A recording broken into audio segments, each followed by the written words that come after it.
नमस्कार दोस्तों, एक बार फिर से स्वागत है आपके अपने चैनल इंडिया क्राइम एक्सप्रेस में। जी हाँ, इस समय हम लोग जनपद गोरखपुर के महाराजगंज यानी ग्राम सभा महाराजगंज में उपस्थित हैं। जी हाँ, बताते चले आपको कि हमारी एक खबर चली थी जिसमें हमने बताया था कि कैसे करोड़ों की जमीन को एक मानसिक रूप से विक्षिप्त आदमी को 3 साल तक 4 साल तक बंधक बनाकर और उसे नशीला पदार्थ खिलाकर उसके करोड़ों की जमीन को कौड़ियों के भाव में कुछ लोगों के द्वारा खरीद लिया गया था। उस प्रकरण में जो पीड़ित पक्ष है उसने डीएम का आदेश लेके रखा और जिसपे डीएम ने साफ शब्दों में लिखा हुआ है कि उस जमीन पे उस रकबे में कोई भी पैमाइश नहीं हो सकती है। लेकिन उसके बाद भी नायब तहसीलदार के द्वारा 5 बार आकर पैमाइश करने की कोशिश की गई और जब उनसे मांगा गया कि क्या आप पैमाइश करने आए थे, जब उनसे पूछा गया इस बारे में तो उन्होंने लिखित दिया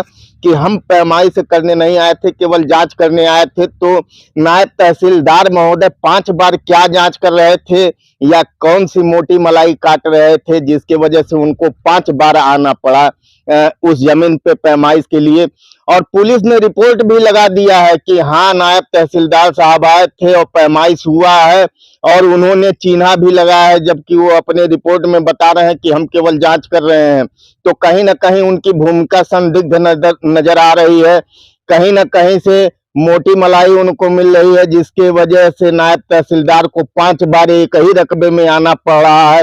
इस समय पीड़ित हमारे साथ उपस्थित है। कल की घटना है, नायब तहसीलदार साहब फिर आए थे, क्या कुछ हुआ, डीएम के आदेश की कैसे नायब तहसीलदार साहब धज्जियां उड़ा रहे हैं। तो पीड़ित से बातचीत करते हैं जिसको 4 साल तक बंधक बना कर रखकर उसकी करोड़ों की जमीन को कौड़ियों के भाव लिखवा लिया गया था। क्या कल की क्या घटना है? कल नायब तहसीलदार देवेंद्र यादव जी आए थे और अरविंद पांडे आए थे। उन्होंने मौके पर पहुंचे, हमको बुलाया फोन करके, हम आ गए। उन्होंने कहा, हमने उनसे कहा कि आप हमको लिखित दीजिए कि धारा के अंतर्गत आप लोग आए, कौन कौन से लोग आ रहे हैं। अब 5 बार आप लोग आ चुके हैं, बार बार क्यों दखलंदाजी कर रहे हैं, जबकि डीएम साहब ने आदेश दिया है, लेकिन वो कुछ मानने को तैयार नहीं हो रहे हैं। अच्छा, कुछ भी नहीं मान रहे, कुछ भी मानने को तैयार नहीं हो रहे हैं। तो इस मामले में जो इनके साथ लड़ाई के लिए खड़े हुए हैं, जो सच्चाई की राह पर चल रहे हैं और जिन्होंने ये मोर्चा संभाला है, जो ये चाहते हैं कि एक पीड़ित को न्याय मिल जाए, तो हमारे साथ जुड़ रहे हैं जगदीश प्रधान जी। जगदीश प्रधान जी से बातचीत करेंगे क्योंकि शुरू से ही इस मामले को उछालने का कार्य जगदीश प्रधान जी के द्वारा हुआ है और कहीं ना कहीं इनके वजह से ही उन दबंगों को, जो कि कौड़ियों के दाम पर करोड़ों की जमीन लिखवा लिए हैं, उनके मन में डर दहशत पैदा करने का काम जगदीश प्रधान जी ने किया है। तो जगदीश प्रधान जी से इस मामले की पूरी जानकारी लेते हैं, कब का मामला है, कब से शुरुआत हुआ और आखिर कितना पैसा पा गए हैं नायब तहसीलदार की। बार बार 5 बार एक ही रकबे में उनको आना पड़ जा रहा है पैमाइश करने के लिए। प्रधान जी, बहुत बहुत स्वागत है। जी हाँ, नमस्कार दोस्तों आपको। ये मामला कब से शुरू हुआ? ये 2019 में दिवाकर सिंह को बलुआ सोनौरा के रहने वाले गिरजेश मणि त्रिपाठी हैं, उनके पुत्र हैं।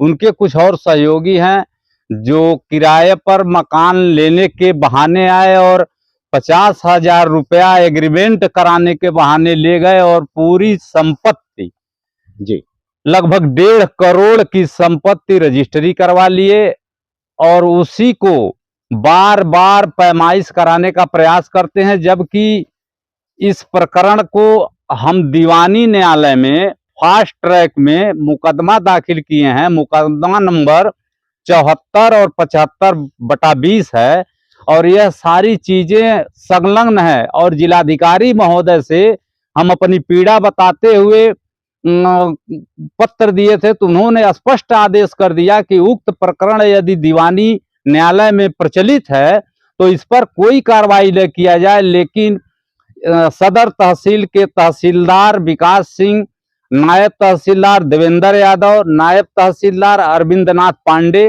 5 बार उस जमीन पर पैमाइश करने के लिए आए और पैमाइश करके जबरदस्ती जमीन दिलाने का प्रयास कर रहे हैं। और हमें पता नहीं चल रहा है कि ये लोग इतना क्यों उत्सुक हैं और क्या कारण है कि गिरजेश मणि त्रिपाठी के किस प्रभाव में आकर 5 बार पैमाइश करने आ गए।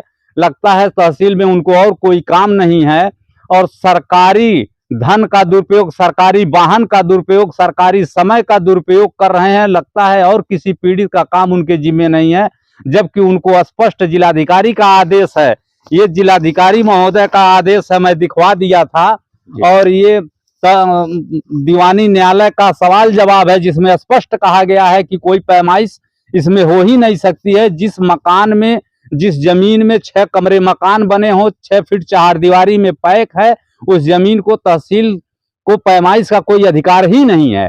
लेकिन बार बार आ रहे हैं लोग, उत्पीड़न कर रहे हैं, दबाव बना रहे हैं जमीन दिलाने के लिए और धमका रहे हैं बार बार। ये चीजें मुख्यमंत्री के जिले में ठीक नहीं है।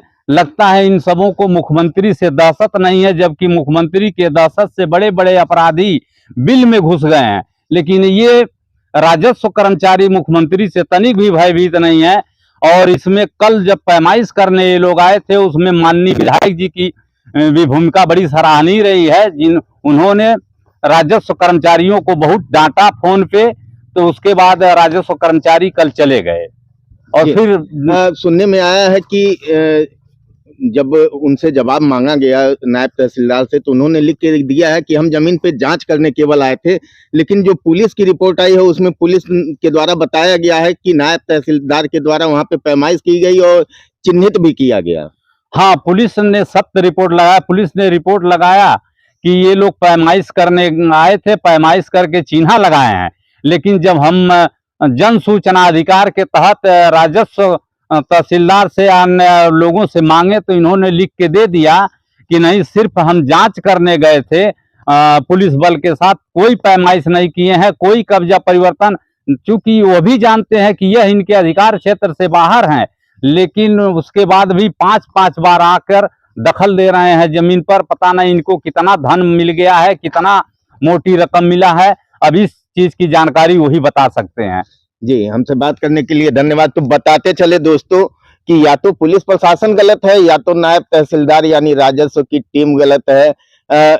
लेकिन जहां तक हम लोगों को जानकारी हो, पता है कि पैमाइश हुआ था और चिन्हित भी किया गया था, क्योंकि उस दिन भी इंडिया क्राइम एक्सप्रेस की टीम महाराजगंज में थी और उसने राजस्व की टीम को चिन्हित करते हुए भी देखा था। तो ये पूरी खबर है राजस्व टीम के, यानी नायब तहसीलदार 5 बार जमीन पर आते हैं, उसके बाद जब उनसे जवाब मांगा जाता है तो वो कहते हैं कि हम केवल जांच करने जाते हैं, लेकिन 5 बार आते हैं और पैमाइश भी करके चले जाते हैं। पुलिस की रिपोर्ट सही है और नायब तहसीलदार कहीं ना कहीं पैसे पर बिक चुके हैं, जो डीएम के आदेश की कर रहे हैं और हिलना। बने रहे हमारे साथ, देखते रहे इंडिया क्राइम एक्सप्रेस।